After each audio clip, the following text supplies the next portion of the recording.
Сәлем достар, менің каналыма қош келдіңіздер. Бүгін беттегі пигментациялық дақтарды, босанғаннан кейінгі дақтарды кетіруге көмектесетін және безеулерді кетіруге көмектесетін маска жасаймыз.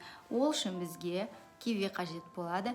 Кивидің құрамында А, Е витаминдері бар болғандықтан ол терімізге өте қажетті және ол бетімізді тереңінен тазалап және жаңағы дақтарды, безеулерді кетіруіне көмегін тигізеді. Бұл масканы аптасына 1 немесе 2 рет жасап тұрған дұрыс.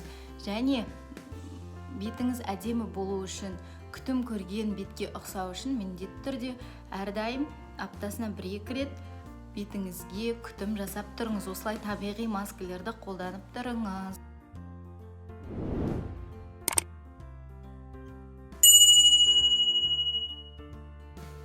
Кивидің 1-2 бөлігін алып, осылай вилкамен, шанышқымен езіп шығамыз, жақсылап.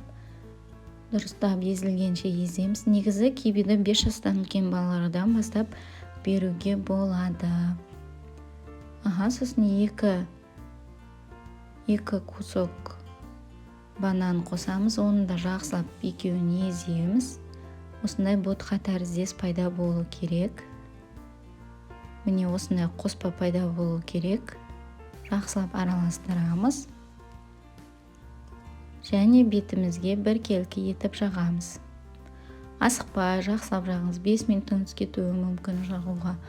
Сондықтан асықпай жақсылап жағыңыз. Мойындарыңызға да жағыңыз. Негізі адамның мойны тез қартаяды бетпен бірге.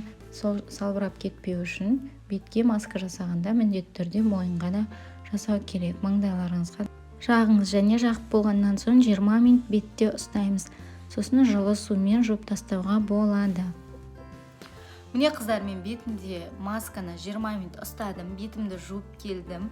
Енді қолымда таза, таза қолыма кішкене ылғалдандырушы крем алып, осыны қолымызға кішкене үйкелеп барып бетімізге жағамыз. Сонда ол бетімізге жақсы сіңетін болады. Сіздердің де беттеріңіз құрғақ болса, крем жағуды ұмытпаңыздар. Менімен бірге болғандарыңызға рахмет. Каналыма жазылып, лайк басуды ұмытпаңыз. Сау болыңыз.